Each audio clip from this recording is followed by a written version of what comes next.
see.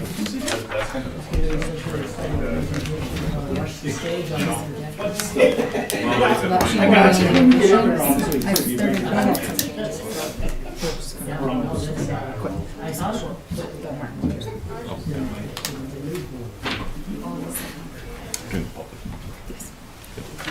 Loudest. Oh, yeah.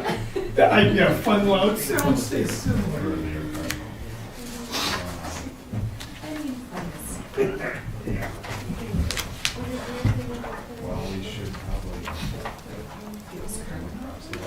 Tuesday should be the last, next Tuesday. The last, we had a forfeit last Tuesday.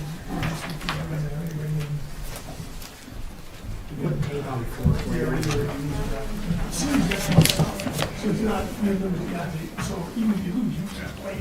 Can you see it okay? Yeah.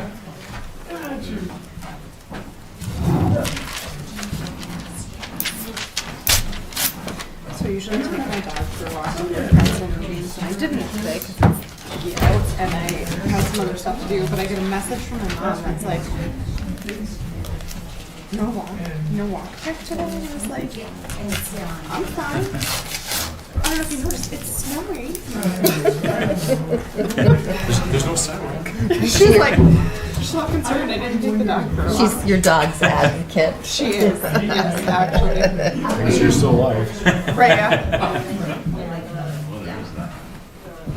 But on weekends, I always have something for you. Okay, good evening, everybody. We'll call to order Chisholm City Council meeting, March 27th, 2024. Susan, would you please take roll call? Yes. Counselor Halverson. Present. Counselor Michelaraha. Present. Counselor Fountain. Councilor Fountain? Present. Perfect. Present. Counselor Halava. Present. Counselor Vaki. Absent. Mayor Lance. Here. Okay, council will look to adopt the agenda. We do have one addition, which we will add under myself, which is to post for the local Board of Appeals special meeting, or to call a special meeting for the local Board of Appeals for April 16th at 4 p.m. So with that one addition, I'd look for a motion to approve the agenda. Make the motion. Thank you, Jed. Support. Thank you, Marty. Any further discussion? All those in favor? Aye. Actually, folks, we do have Councilor Fountain is on over Zoom, so we do have to do roll call votes. There we go. Through. Counselor Halverson. Aye. Counselor Michelaraha. Aye. Counselor Fountain. Aye. Counselor Halava. Aye. Mayor Lance. Aye. Motion carries. All right, pledge of allegiance, please. Pledge allegiance to the flag of the United States of America and to the republic for which it stands, one nation, under God, indivisible, with liberty and justice for all.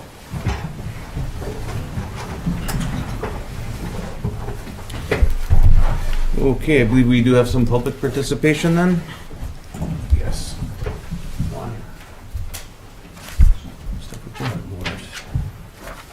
Okay, Martin Motors, good evening.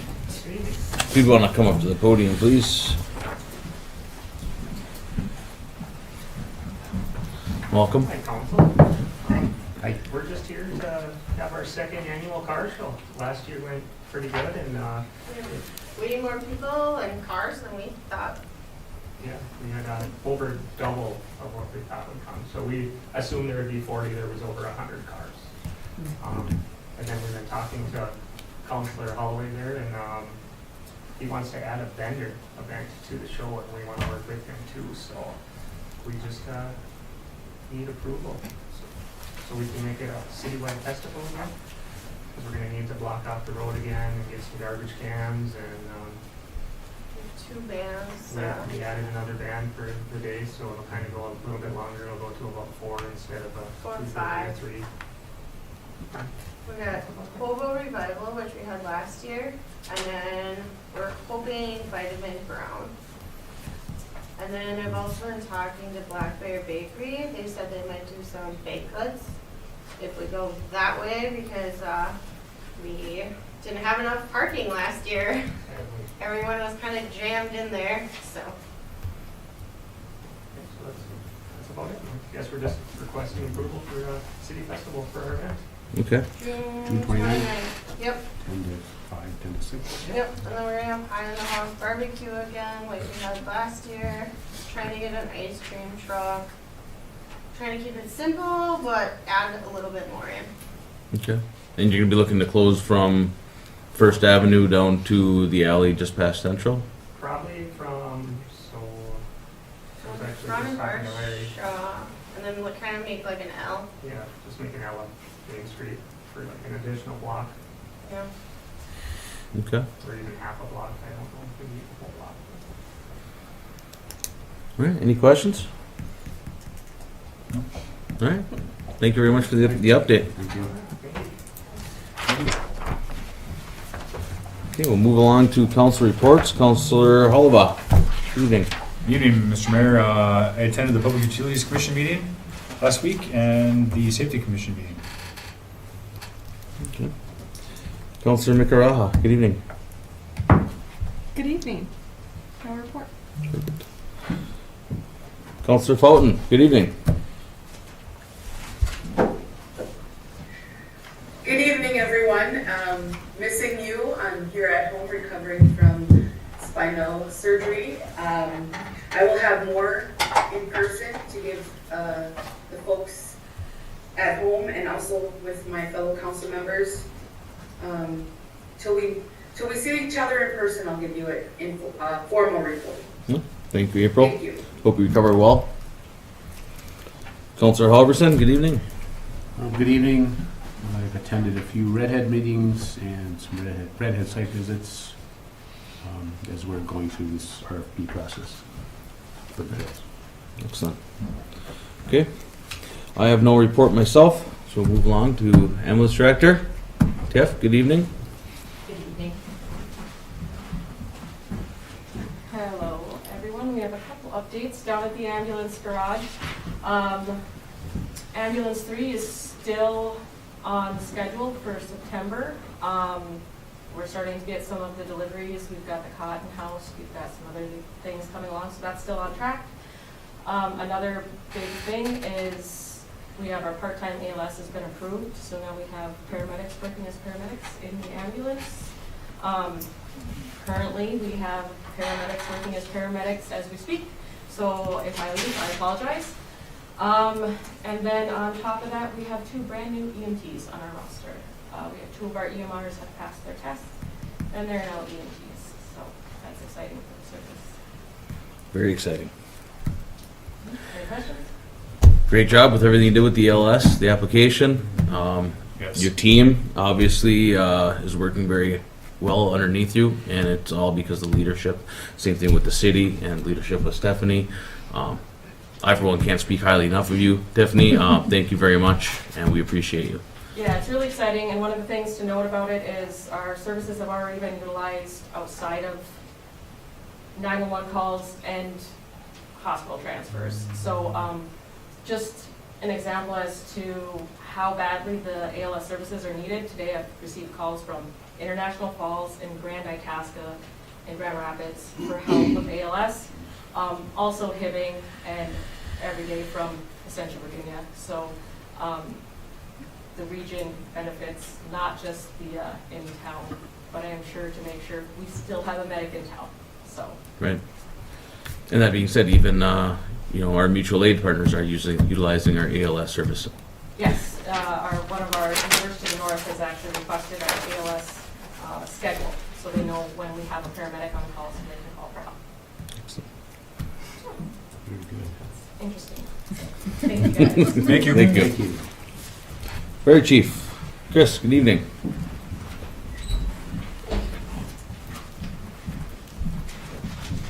Good evening, council.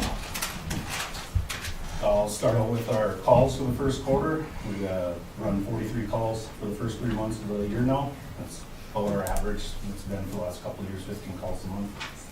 A couple oddballs where we had a grass fire in February, which I don't ever remember having a grass fire in February, and we just had one last week up on Highway 5. So the snow is a big help to us. Trainings. The last week in February, the department attended a training up in French with the DNR to go over some stuff. Last week, we were in Virginia for pipeline safety training with other departments.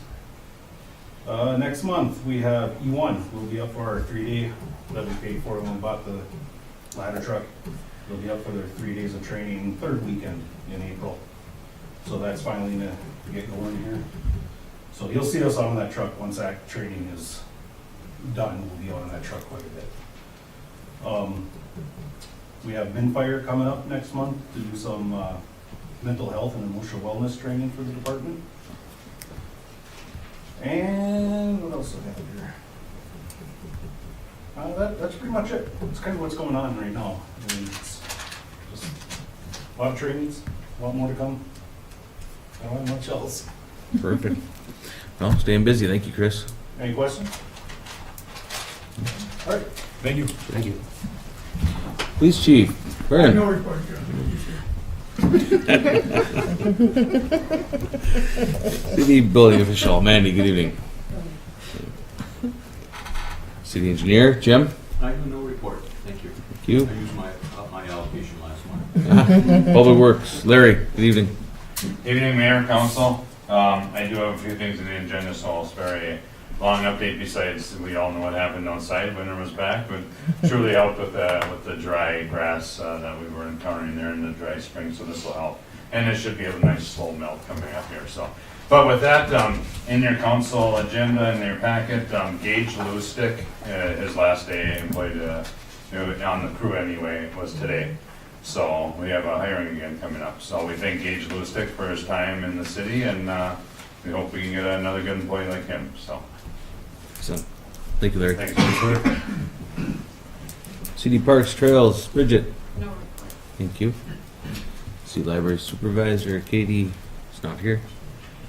City Attorney, Colleen, good evening. Hi, how is everyone tonight? I don't have a formal report, but I'm happy to answer any questions you have. Thanks. No questions? Okay. City Clerk Treasurer, Eileen, good evening. Good evening, Mayor, members of council. I have a few items to share with everyone. The enterprise entities up front at the utility payment desk has implemented a new credit card machine. It ensures our compliance with the payment card industry. It's called PCI compliance. And what it does is it manages cardholder data and it reduces fraud. Since we're officially merchant and we process credit card holder information, it's important for us to manage that data appropriately. So the transition has had a few hiccups, but it's gone well overall. So we have a very nice credit card machine and use up front. Also to come is our ability to email billing statements to enterprise customers. That should be enabled in the month of April, as well as customers being able to produce their own billing statements online when they're using the online payment module. So that will be coming in April. I met today with Jim and we're working together on completing a PFA loan application. There's several financial components that Jim and I are going to be working on together in regard to the 5th Street Improvement Project. Stephanie and I talked about the public safety building costs to date. We're going to be meeting tomorrow to discuss where we're at, right, with all the expenses that we've incurred for that project. Currently, we've submitted 3 reimbursement applications to the state, totaling just under $2.7 million in reimbursement requests. And just as a reminder, we received $3 million and $1.9 million from the state in 2 different grants, so just to give you some context. We've been busy here at City Hall. We are currently live with CTC fiber internet at this building. Also, the library phones have been installed. I don't know what you were going to share, Stephanie. Yeah. So, and they were a priority because of some issues they were having down at the library with their phone service and the infrastructure of some of their equipment there. So they currently have brand new phones, and they're the first recipients of our agreement with CTC to provide that service to the city. So we have a schedule in place to get that implemented as the public safety building completes, and I believe once it launches, right, the building, then the remainder of the city will also be, the phones will be established at all of the locations. So working towards that, it's good news.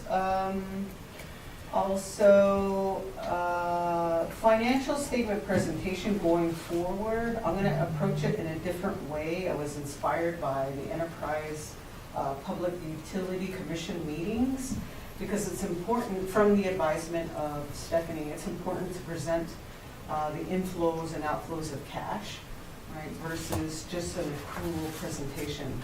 It's important for us as a city to know where we stand with actual revenue collections and expenses paid. So I'm going to be implementing that for general fund, permanent improvement fund, financial presentations as well. So that's a good thing. Also, so the last thing I wanted to mention was the LBA meeting. Do you want to talk about that right now, Stephanie? We added it to the agenda. Okay, great. Yep. So I don't need to mention anything else about that. That's all I have. Any questions for me? Thank you, Eileen. Thanks, Wayne. Thank you. City Administrator Stephanie, good evening. Good evening. I just want to take an opportunity to thank the IRRR staff and board members. We were granted yesterday with $1 million for the Arena Curling Club, so that gets us closer to being able to fulfill that requirement. We also have, just a reminder, we do have money in the bonding bill for that facility too, in hopes of starting that project March of 2025. We also received $500,000 for Winton Addition infrastructure from the IRRR yesterday. We do also have additional requests for bonding for that project as well, so we should know more by the end of May of what the funding looks like for both of those projects. We're also we're chosen one of 3 cities for a pilot program with St. Louis County, AELA, and IRRR, looking at tax forfeited properties, residential properties, to get them back up and able to sell. So that will be an exciting program. I have a meeting coming up with that, so we should be able to have some more information. That's all I have. Thank you, Stephanie. Very exciting that we can build one back up instead of tearing one down. So, Yeah, good. yeah, I had a brain fart too. I actually sat down with Congressman Stauber, was actually coming around the area yesterday, so I was able to sit down with him and John and actually have a lunch talking about our infrastructure projects and you know, the money that's out there, and you know, hopefully there's areas that they can help. So, moving on now to consent agenda, which consists of our list of bills, communications, which are February 6, 2024, Chisholm Parks, Trails, and Rec Advisory Board meeting minutes, February 8th, 2024, Police Commission meeting minutes, resignation from Public Works, minutes from previous City Council meeting, March 13th, 2024, payroll and overtime. So I'll look for a motion to approve the consent agenda. Make the motion. Thank you, Jed. Support. Thank you, Cheyenne. Any further discussion? Susan, please take roll call. Counselor Halverson? Aye. Counselor Michelaraha? Aye. Counselor Fountain? Aye. Counselor Halaba? Aye. Mayor Lance? Aye. Motion carries. No unfinished business. We will move on to new business. Ambulance Director Tiffany. Good evening again.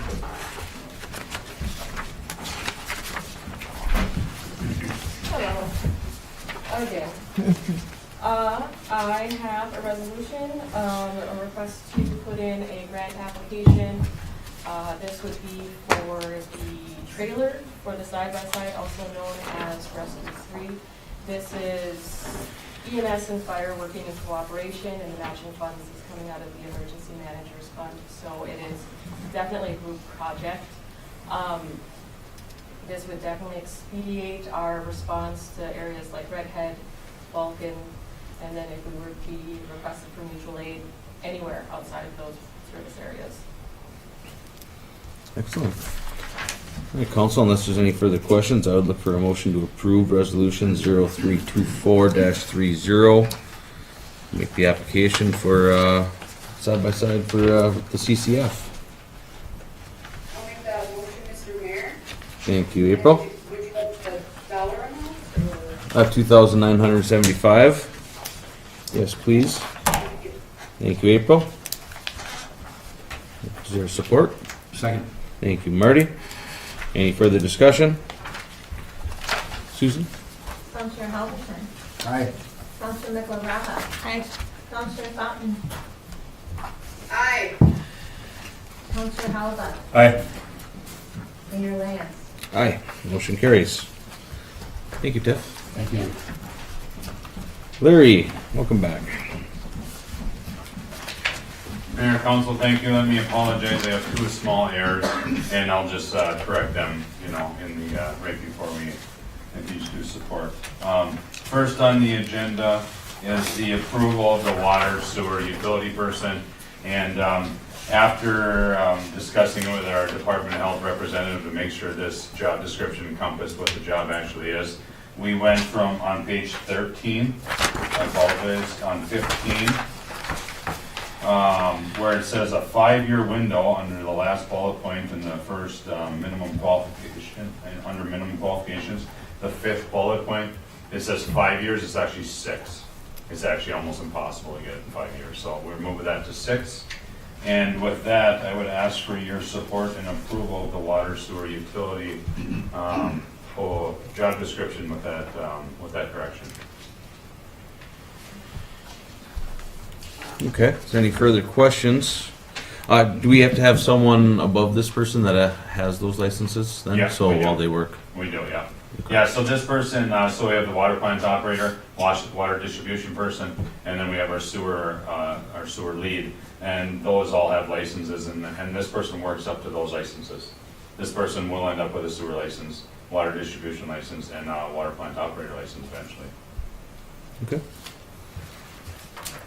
Council, unless there's any further questions, I'd look for a motion to approve the water sewer utility job description. Make the motion. Thank you, Cheyenne. Support. Thank you, Jed. Any further discussion? Susan? Counselor Halverson. Aye. Counselor McElrath. Aye. Counselor Fountain. Aye. Counselor Halaba. Aye. Mayor Lance. Aye. Motion carries. Thank you, Mayor, Council. And then, secondly, the approval to post the water sewer utility person internally and externally, if no internal candidates are signed up. So that is, that's within the union contract, and I was hoping there'd be some internal interest in the position, but the word in the shop is that probably not. So it probably will go external. But to jump through the hoops and to keep the hiring process moving, I ask for your approval to post the water sewer utility person internally, then externally if no internal candidates sign. Okay. Hey, Council, I'd look for that motion. Make the motion. Thank you, Cheyenne. I'll second. Thank you, Marty. Any further discussion? Counselor Halverson. Aye. Counselor McElrath. Aye. Counselor Fountain. Aye. Counselor Halaba. Aye. Mayor Lance. Aye. Motion carries. Thank you. And then lastly, nice to have interest to appoint a hiring committee for that position, and Mandy and Stephanie both showed interest. So I look to appoint the hiring committee. All right, Council? Does it include yourself? Please. Yes. You didn't say. Marty, come on, I was out there. You didn't say. I don't know. I can't read your mind. No, I appreciate it. I figured you would, but you said no. Would that be a motion, Marty? I'll make the motion for Mandy, Stephanie, and Larry. Thank you, Marty. With support. Thank you, Jed. Any further discussion? Counselor Halverson. Aye. Counselor McLaraha. Aye. Counselor Fountain. Aye. Counselor Halava. Aye. Mayor Lance. Aye. Motion carries. All right, lastly, Eileen is here to help if needed, and she can help. This is our first time, my first time in 5 years applying for PFA permission for a couple projects coming up. The enterprise funds, you know, your water, sewer, and garbage have savings accounts generated by revenue, over and under sometimes. Expenses, and in the sewer account, there's about $500,000 in restricted fund, and that's what, and we are required by law to set that up and have money there. With that, there's 2 projects coming up. One of them is at our new lift station on our Fifth Street project that we'll need an emergency generator for. We have one now. We believe it's from the 60s. It's an old military surplus generator. It doesn't have the sufficient power that these new motors require. And then there is a bar screen that takes all the solids out of the sewer system. You can imagine some of the things that get flushed between kids' toys or things like that. So there's a lot of things that come through the sewer that you wouldn't expect, and this bar screen picks those up and gets those out and before they get to the pumps. So there's 2 projects coming up. Those are just projects coming to you. At this time, this is just an application to PFA to ask them to be able to use restricted funds. That changes the game, of course, if it is or isn't authorized. So we believe it will be, and then we'll come to you with projects after that. So. And that's the amount that we are seeking is $155,483? Yeah, Up to? Up to, yeah. And then Eileen, if you wanted to share anything, or if there's any questions to something I don't know or can't help but didn't discuss. Yeah, council, the documentation supports the balance that we currently have deposited for the purpose of the replacement fund account, which is approximately $516,000. We collect 50 cents per 1,000 gallons of water consumed, sewer consumed, and that's the cumulative balance as of the end of 2023. This collection or this reconciliation of the replacement fund is done annually, so we won't make an adjustment or do a deposit to increase this balance until next year in February, unless we have some withdrawals. And the balance goes up. It's never come down since I've been here. We've never made applications. Correct. And the replacement fund is active for the length of the PFA loan. Okay. Any further questions, council? If not, I'll look for a motion and support to approve the letter to PFA to request the use of replacement funds. Make the motion. Thank you, Jed. Support. Thank you, Cheyenne. Any further discussion? Counselor Halverson. Aye. Counselor McLaraha. Aye. Counselor Fountain. Aye. Counselor Halava. Aye. Mayor Lance. Aye. Motion carries. Thank you. Thank you, Thank you. Larry. Thanks, Larry. Thanks, Larry. Bridget, good evening. Good evening, Mayor and Council. I have 2 resolutions, page 37. The first one, to accept, there's a typo, not grant funds, but grant funds. Both of them have that typo in the regarding line. This first one is from the IRRR Culture and Tourism Grant for $25,000 for the Memorial Park playground. Excellent. All right, council, I'll look for a motion to accept approve resolution 0324-31. Make a motion. Thank you, Marty. Oh, Marty beat you to it. Would you like the second? I'm hooting and hollering over here. I know you can only see my actions, but I'm so proud of you guys. You're doing amazing work. Good job. Okay, motion by Marty, second by April. Any further discussion? Susan, if you will. Counselor Halverson. Aye. Counselor McLaraha. Aye. Counselor Fountain. Aye. Counselor Halava. Aye. Mayor Lance. Aye. Motion carries. The second one, page 39, is a resolution to accept funds from the Minnesota DNR No Child Left Inside grant program. This is for $15,670 for the Freewheelers Bike program that I think everybody's aware of, but I can answer questions. No, another great opportunity. Thank you, Bridget. All right, council, I would look for a motion to approve resolution number 0324-32. I'll make the motion. Thank you, Cheyenne. Support. Thank you, Jed. Any further discussion? Susan, if you would. Counselor Halverson. Aye. Counselor McElrath. Aye. Counselor Thornton. Aye. Counselor Hulbert. Aye. Mayor Lance. Aye. Motion carries. Thank you, Bridget. Great work. Okay, moving along. Stephanie. Good evening. So I'm excited for Bob Streeter here today. He's going to do a presentation on the small lot infill initiative. As you remember, we had agreed for Bob to look into some of our 25-foot lots to see what we could do as far as new housing. So here he is today. Thanks, Hey, Bob. Council, nice to see you again. Thank you, Stephanie. So let me just jump right into it. So a number of months ago, well, the council, in their comprehensive plan process, there was a statement made that we think we have a lot of 25-foot lots. Gee, we should do something about that. So you authorized an analysis of what do we have in vacant land in the city. So this will include not only an analysis of the 25-foot lots, but anything under 50, and then including commercial and industrial. So as I've mentioned to Stephanie many times, you'll never have to do this again. So this is what you have available, okay? So here's our agenda. This will probably take around 12 to 15 minutes. So I'm going to give some background. I'm going to identify a vacant parcel and acreage analysis.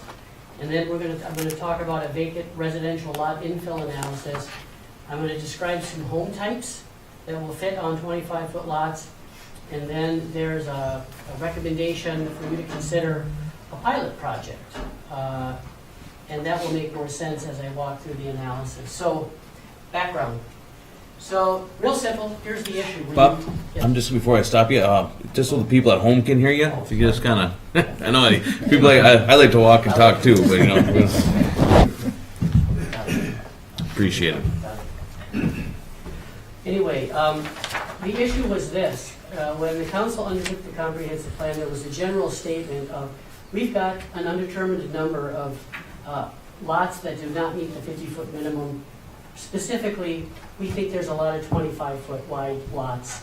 And having these 25-foot wide lots not only is less than the minimum of 50 feet wide, but it can make standard construction of single-family homes, it could either prohibit it or make it more difficult.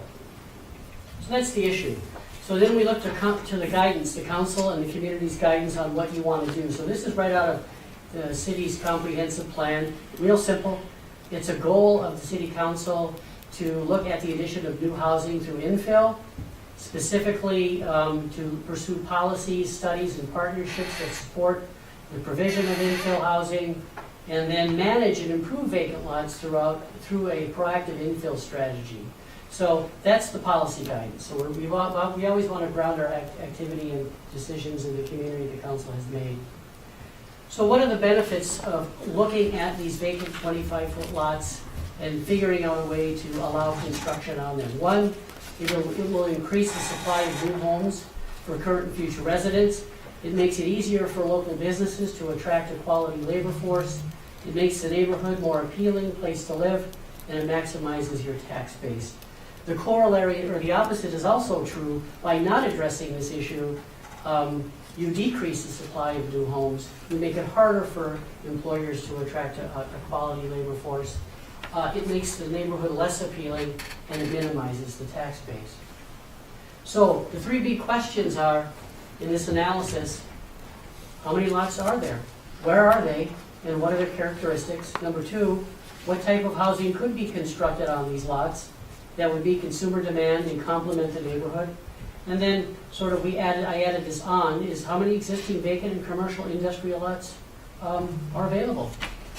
So let's look at the vacant parcel and acreage analysis. Now, I've provided for Stephanie a much more detailed, spreadsheet heavy of this presentation, but this really summarizes quite nicely the main points.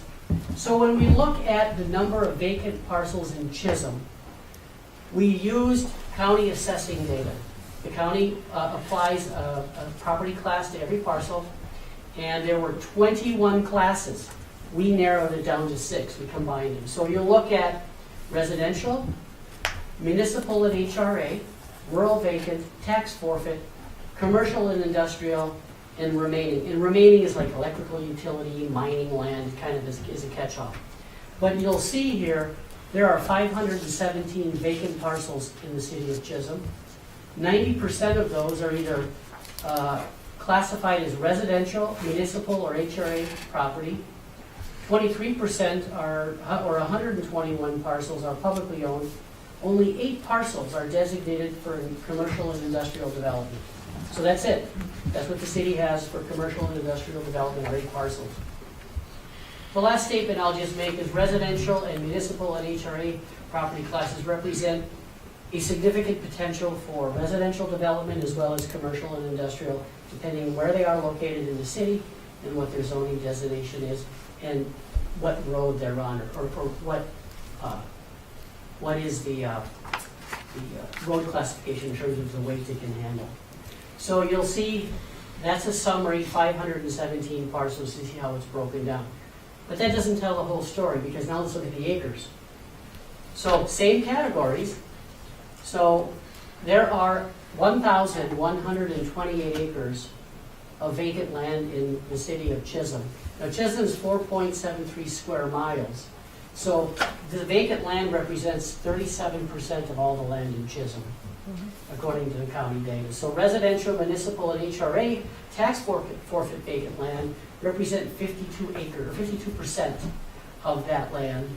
And it's the land most likely served by public utilities.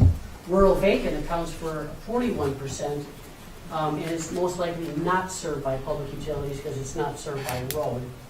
And then vacant commercial and industrial acreage, 4, it's actually 3.7, I rounded up, accounts for less than 1% of all the vacant land in the city of Chisholm. So when you summarize it, you've got about 1,100 acres of vacant land spread over 517 parcels. A large majority of the land is city or HRA owned, 298 and 142 acres, and that represents the best opportunity for development. And what's really important here is vacant land represents Chisholm's only opportunity to add new residential, commercial, and industrial development to meet the city's housing needs and grow jobs and tax base.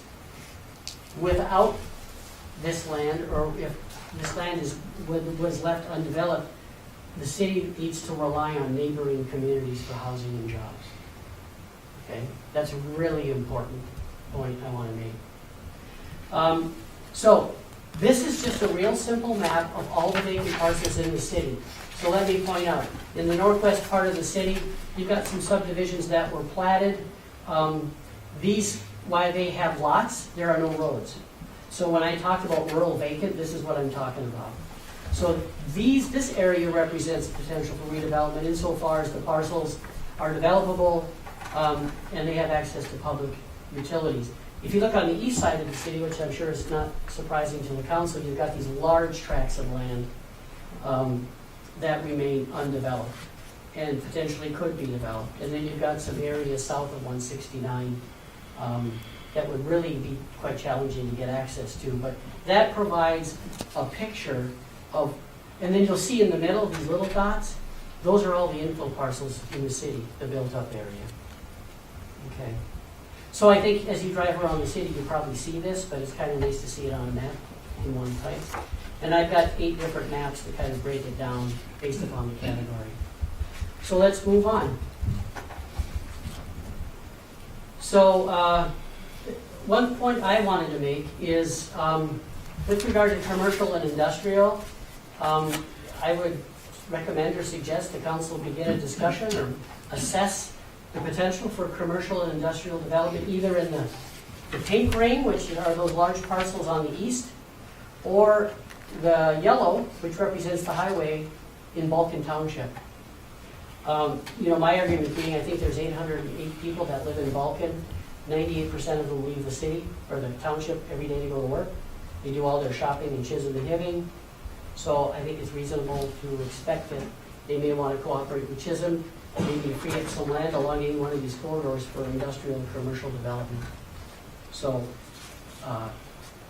don't know what the politics are around that, but I wanted to point that out.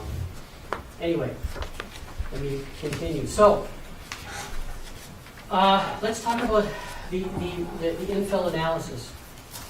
So when we looked at lots specifically, the potential, we looked at lots that had a width of 25 to 49 feet, had a depth of 125, which is a standard city block depth.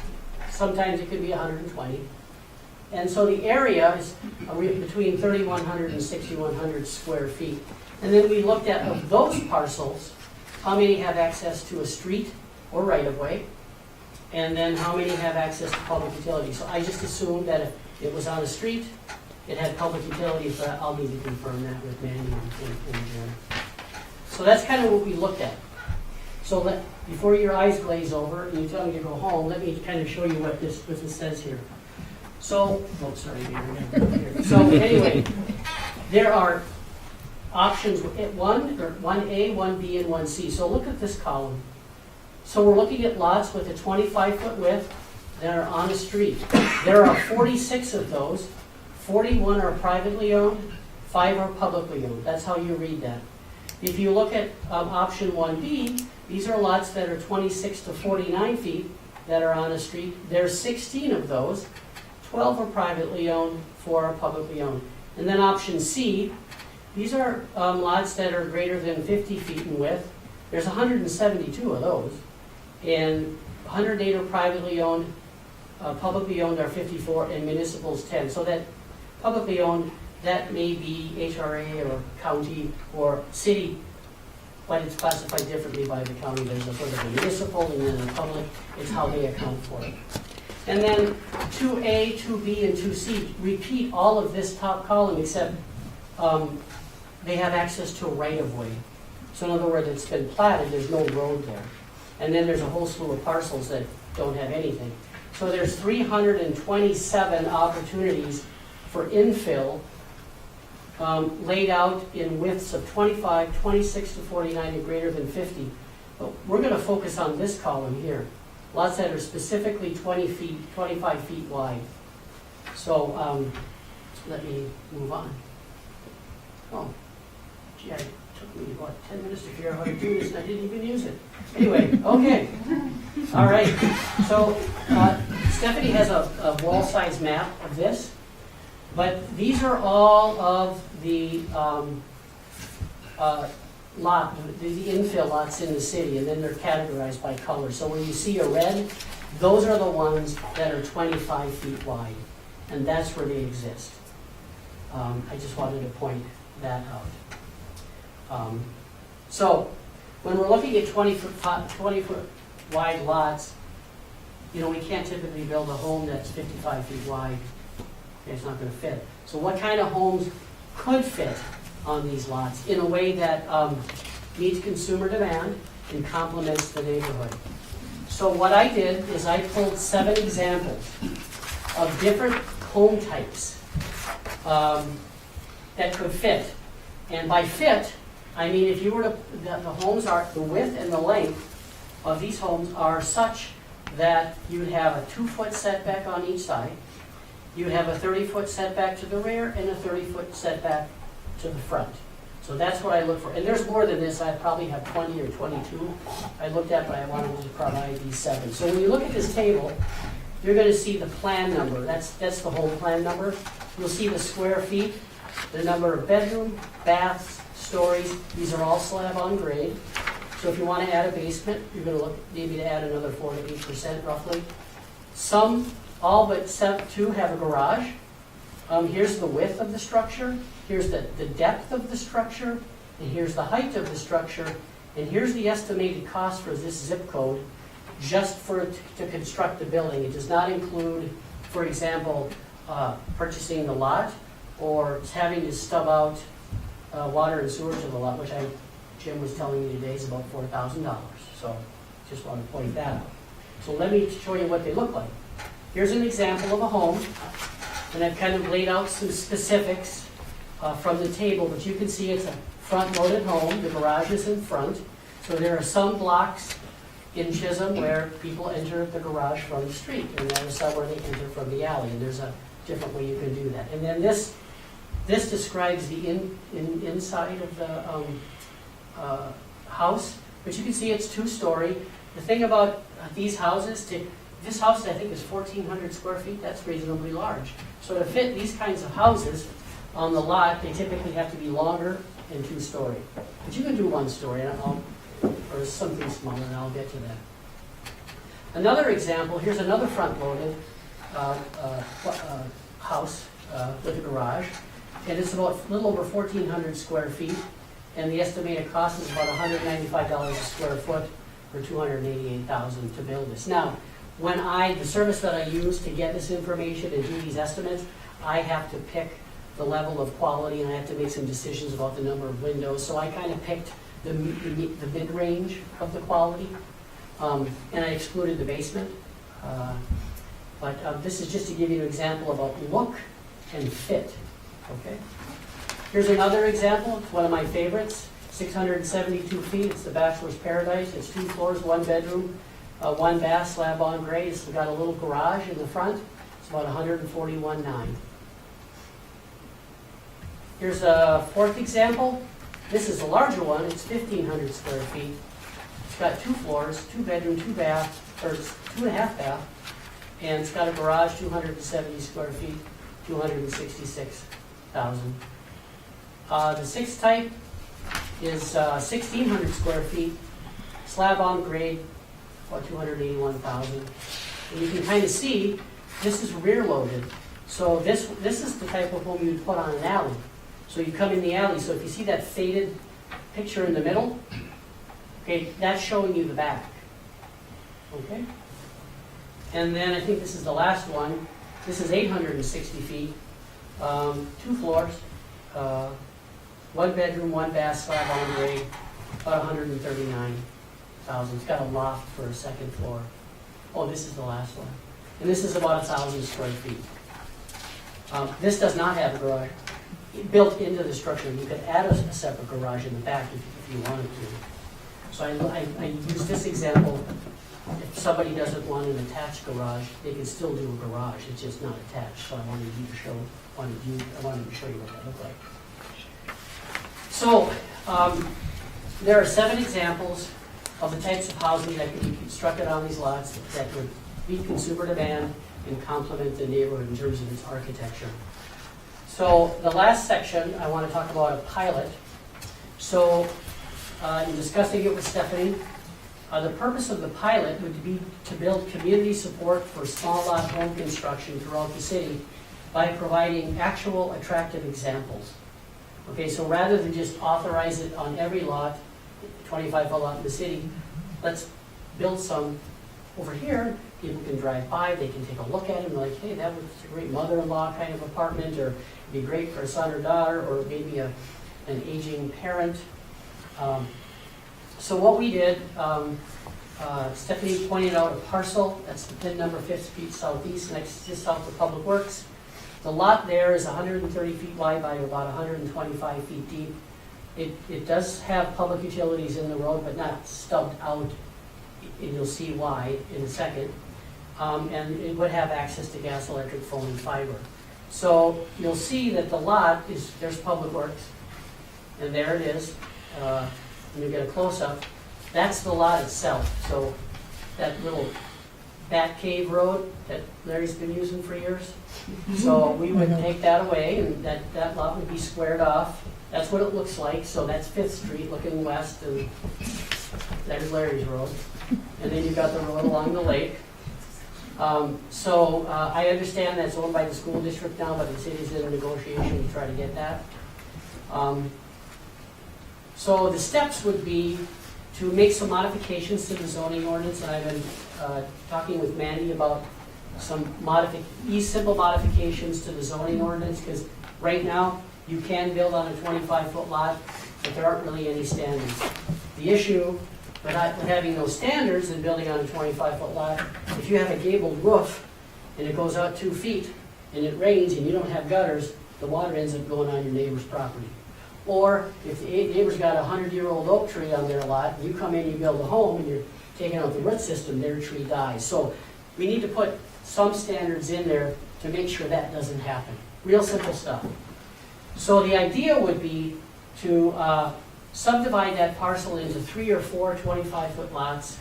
And I have in there determined the cost of providing public and private utilities, and I mentioned earlier it's $4,000 maybe per lot. Identify a few local builders who are interested in kind of participating in this pilot. Then we would market the lots, market the home type examples to consumers, and then connect the lot, the building type, and the interested buyer all together, and have them build a house. Now, the examples I showed you, a home buyer can take those. There are plans you can buy online, as long as they know it can be so wide and so long. They can take those plans. You can buy blueprints. They can change the interior layout. Those are just examples. They wouldn't be the only ones. So that's the pilot, would be to sort of take that, subdivide it, and I understand the city's going to be improving Fifth Street, and then you may want to consider stubbing water and sewer to these lots when you do that work.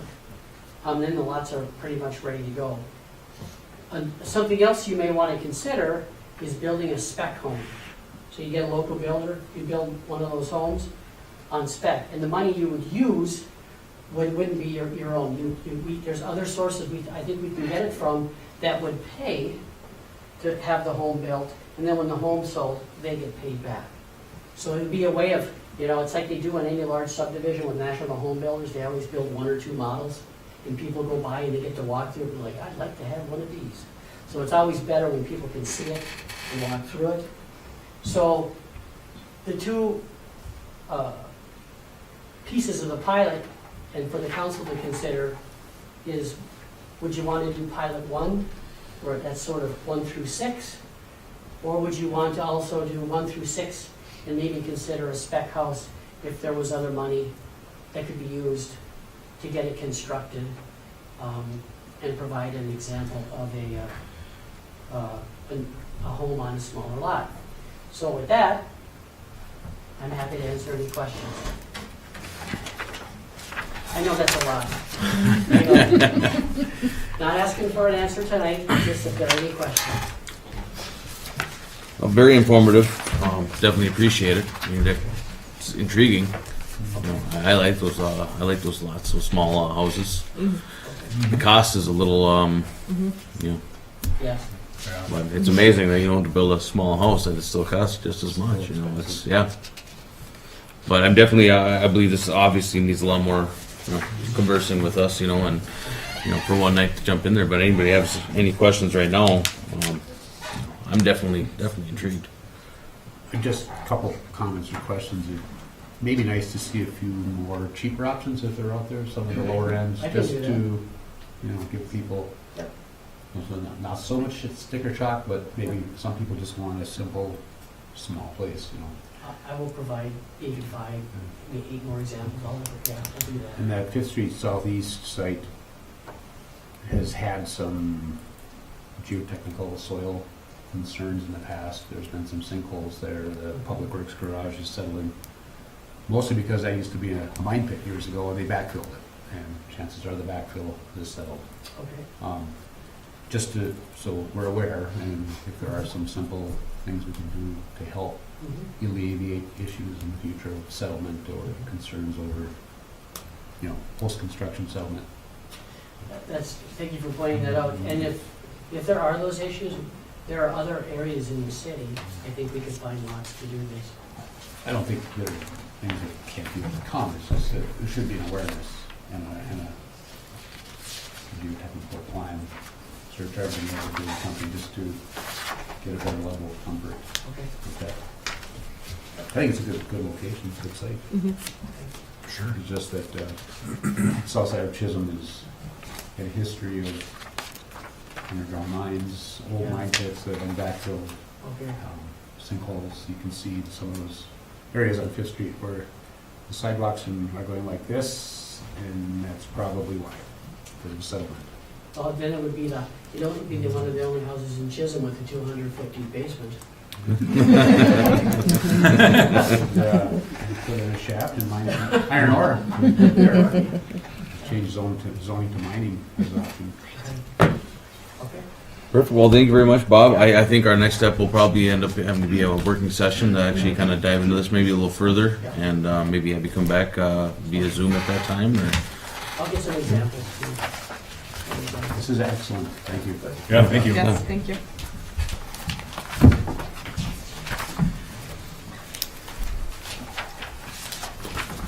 Okay. Find my paperwork here. Moving along now.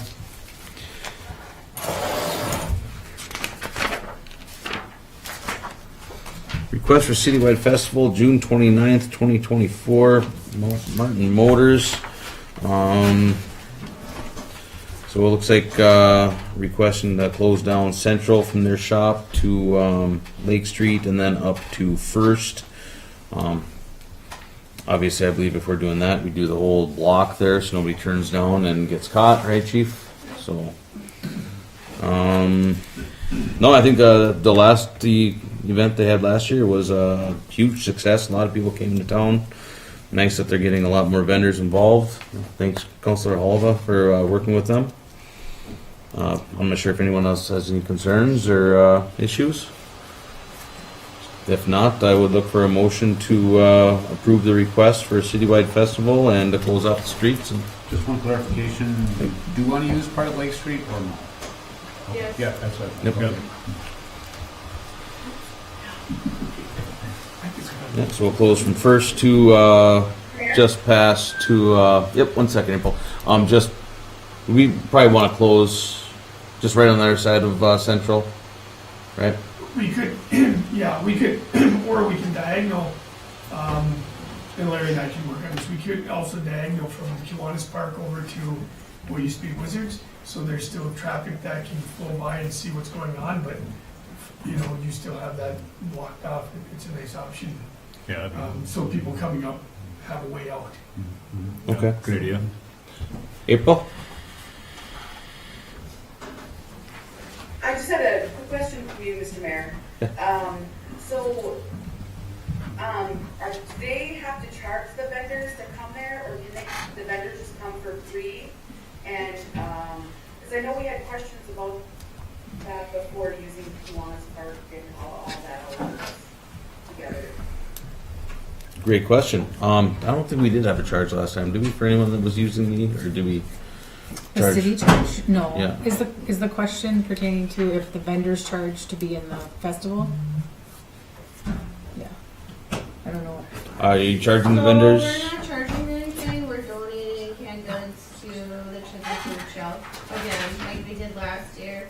And then we're gonna take a donation for the bands, so we can pay the bands, so. Other than that, everything's pretty, we're forking up band money and, yeah.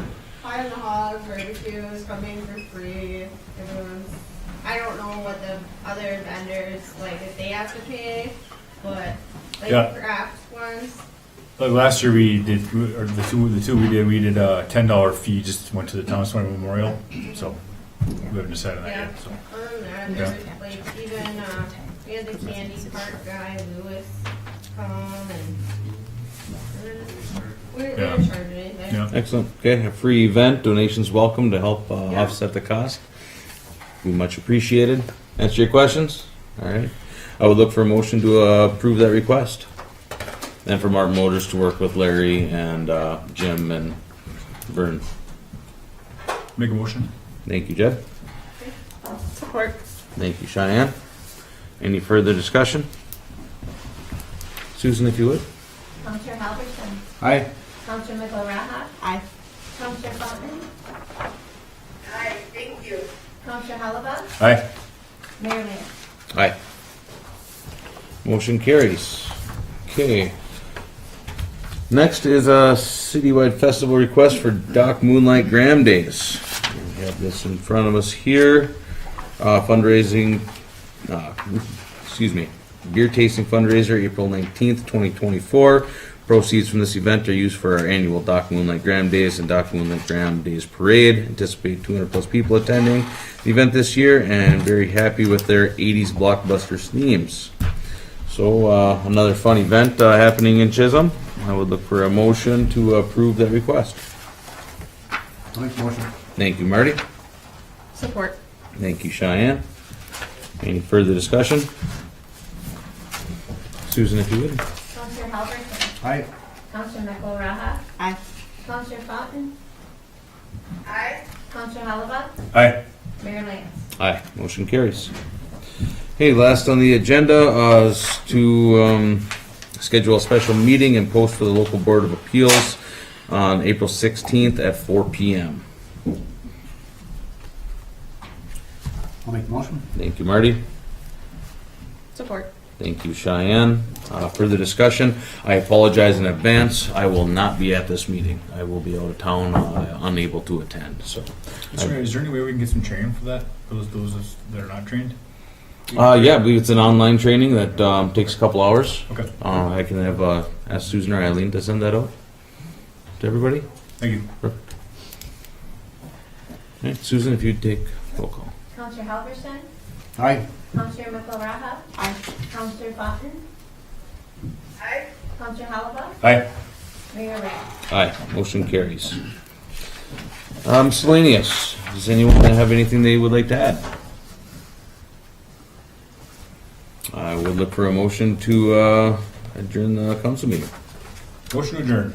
Thank you, Jed. Second. Thank you, Marty. Any further discussion? Counselor Halverson? Aye. Counselor McElraha? Aye. Counselor Fountain? Aye. Counselor Halaba? Aye. Mayor Lance? Aye. Motion adjourned. Thank you. We'll take a 10-minute break before our